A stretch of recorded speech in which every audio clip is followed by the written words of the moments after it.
on North-South relations, the case of Canadian and Ivorian unions. So Apia is a labor sociologist at AO University in Côte d'Ivoire. He has a book, so you may want to just check it out. Apia's got a copy of the book up here. It's on unionism in Sub-Saharan Africa, the experience of Côte d'Ivoire. And as soon as you're ready to go. Tout à l'heure, je vais vous présenter une présentation sur les relations nord-sud, égalité pervers du capitalisme mondialisé sur les salariés. Et de façon spécifique, il s'agira de montrer l'intérêt de cette collaboration, d'identifier les limites et les insuffisances du passé qui ont des expériences dans le passé, mais qui se sont traduites par un impérialisme syndical que nous cherchons aujourd'hui à limiter. Et puis, en dernier point, il s'agira d'identifier les actions à mettre en œuvre pour une telle collaboration que je vais faire sous la forme de propositions ou de suggestions. Et donc, voilà le plan que je propose.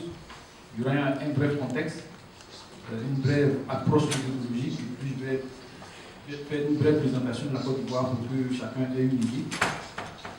Et puis poser 3 questions. La première, c'est pourquoi une collaboration entre les syndicats du Nord et du Sud? Quelles leçons tirer du passé? Et puis poser cette question-là qui doit rappeler quelque chose à plus d'un. Que faire? C'était le titre d'un ouvrage de Lénine. Et puis en dernier point, je vais dégager des perspectives. Donc, disons qu'après la crise de 2008, le capitalisme mondialisé est confronté à de nouveaux défis et tente de s'adapter tant au nord qu'au sud, ce qui engendre de nombreuses conséquences sur les travailleurs. Dans un tel contexte, il est approprié qu'il y ait une collaboration entre syndicats du nord et syndicats du sud, parce que le capitalisme travaille de façon globale et donc la réponse à apporter est nécessairement globale. Voilà la question qui sous-tend un peu notre travail. Comment réaliser une telle collaboration, c'est-à-dire un syndicat du Nord et du Sud, sans pour autant reproduire les erreurs du passé? Autrement, comment peut-elle se traduire sans pour autant revertir la forme d'un impérialisme syndical qui mitigerait les résultats attendus? La présentation s'appuie sur une revue de la littérature, les entretiens individuels que j'ai eus avec les responsables syndicaux, des chercheurs et puis des sources médiatiques comme Internet. Donc voilà, brièvement, la Côte d'Ivoire, c'est un petit pays en Afrique de l'Ouest. J'ai pu planer là quelques données. Petite superficie, population de 23 millions d'habitants, dont 8 millions dans la population active, 30% dans le secteur informel, 46% de taux de pauvreté. L'espérance de vie à 53 ans, un PIB de 36 milliards de dollars US, taux de croissance du PIB à 8%, et la répartition du PIB est telle que l'agriculture 23%, l'industrie 29%, services 48%, donc c'est un pays sous-développé. Et au niveau de l'indicateur de développement humain, on est 171e sur 186. Ça veut dire que c'est un pays véritablement inégalitaire. Et puis bon, quelque chose qui est intéressant, c'est que nous avons plusieurs centrales syndicales, mais il y a 5 qui sont assez représentatives. Et maintenant, voilà notre première question. Pourquoi une telle collaboration? Avec les crises que le capitalisme connaît, il accroît les inégalités, comme l'a vu Piketty, Oxfam dans leurs différents rapports. En 2016 et 2017, ils ont écrit l'économie au service de 1% et ensuite l'économie au service de 99%. C'est-à-dire que les 1% les plus riches possèdent plus que les 99% les plus pauvres. Mais face à cela, le capitalisme tente de s'adapter. Et avec Naomi Klein, on le voit parfaitement. Avec son premier ouvrage, Nos logos, on voit un peu comment, de façon pacifique, les tenants du capitalisme détournent l'attention des consommateurs.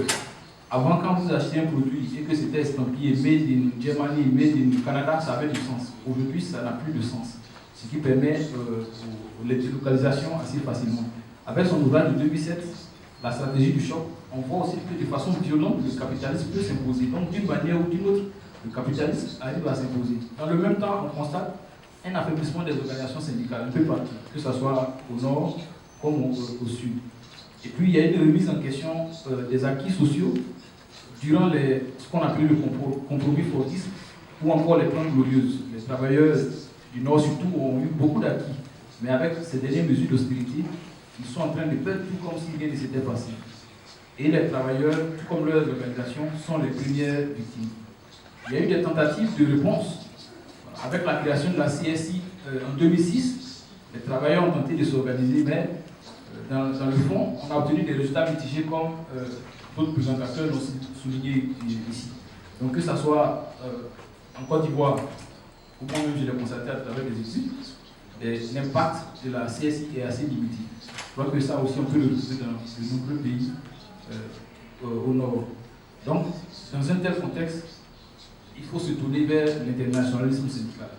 Il faut une véritable collaboration entre syndicats du Nord et syndicats du Sud. Maintenant, qu'est-ce qu'il y a eu dans le passé et comment est-ce qu'on peut capitaliser cela? Dans le passé, il y a eu des collaborations.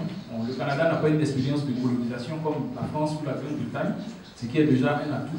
Mais quand il y en a eu avec ces pays-là, c'était la continuité de la politique des leaders français. Les syndicats qui venaient tentaient de recruter et prolonger l'action de leur homme politique.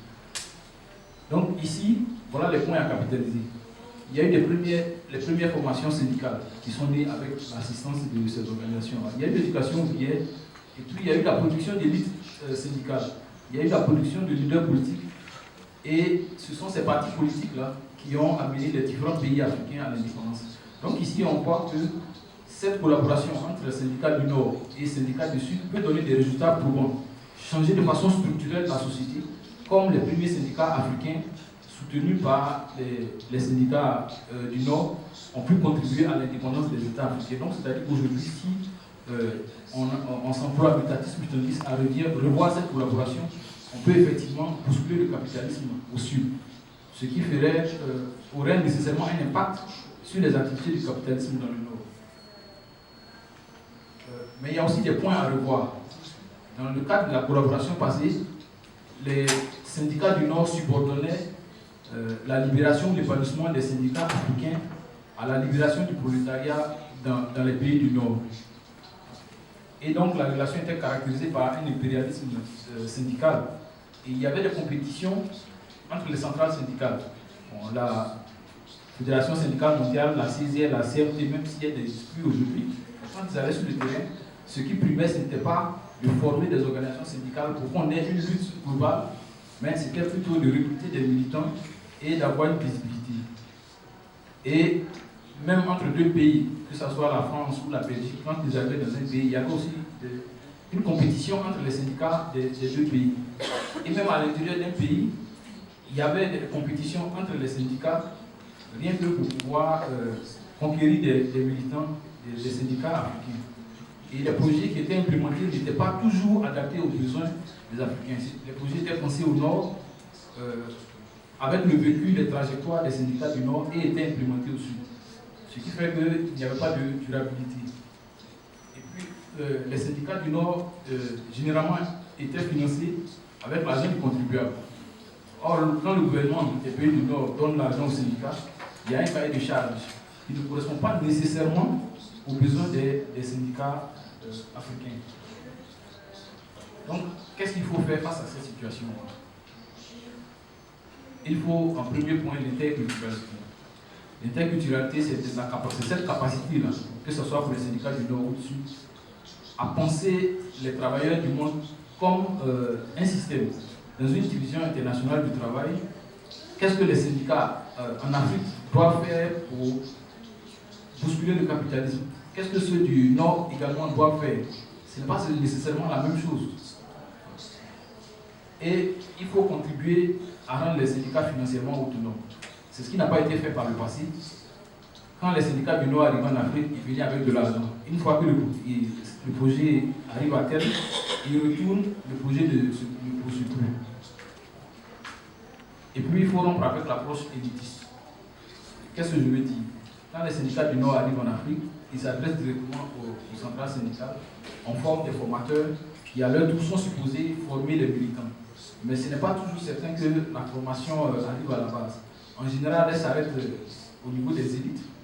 Et puis, ces derniers-là, ça leur donne une source de pouvoir parce qu'ils ont été formés, par exemple, au Canada, ou ils ont reçu des Canadiens pour être formés, des Français pour être formés. Ça leur donne beaucoup plus de pouvoir qu'ils utilisent sur leurs militants, au lieu de leur transmettre la formation. Donc, il faut aller au-delà de ça. C'est vrai qu'il faut discuter, former les leaders, Mais aussi, il faut aussi trouver des stratégies pour former les militants dans les syndicats.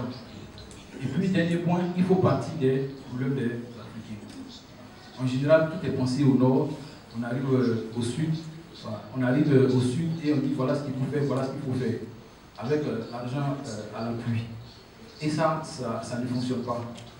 Et ça, c'est l'approche du développement international adoptée par le capitalisme, même content de combattre. C'est l'approche de la Banque mondiale et du Fonds monétaire international. Ils ont des thématiques quand ils arrivent en Afrique. Par exemple, quand je prends le cas des violences basées sur le genre, ils vont trouver des femmes. Est-ce que vous êtes victime de violences basées sur le genre? Mais si vous passez le temps à demander plusieurs fois une femme, elle se souviendra nécessairement qu'un jour, mon mari m'a frappé ou m'a insulté. Donc, si on parle de cette approche-là nécessairement, on va faire dire à des gens, voilà nos besoins, alors que ce n'est pas nécessairement leurs besoins. Donc, moi, en tant que chercheur, ce que je préconise, c'est d'aller vers une étude fondamentale. On cherche à savoir pour savoir. À partir de ce moment-là, on peut identifier les véritables problèmes. Et puis, il faut mettre en place des plateformes. Au Canada, ici, je sais qu'il y a le ciseau, mais en Côte d'Ivoire, il n'y en a pas. Parce que quand ce n'est pas fait ainsi, plusieurs syndicats se retrouvent en train d'implémenter les mêmes projets, les mêmes activités. Voilà. Et c'est dans cette dynamique de compétition. Pour mitiger justement cette dynamique de compétition, il faut qu'au nord, il y ait cette plateforme-là, comme il y en a ici. Mais au sud également, il faut qu'on ait de telles plateformes pour qu'on recense les projets, on identifie les véritables besoins pour ne plus qu'il y ait cette compétition. Et puis il faut appuyer véritablement les organisations pour qu'elles se structurent et qu'elles soient de véritables organisations. Dans l'un des entretiens que j'ai eu avec un leader, voilà ce qu'il dit.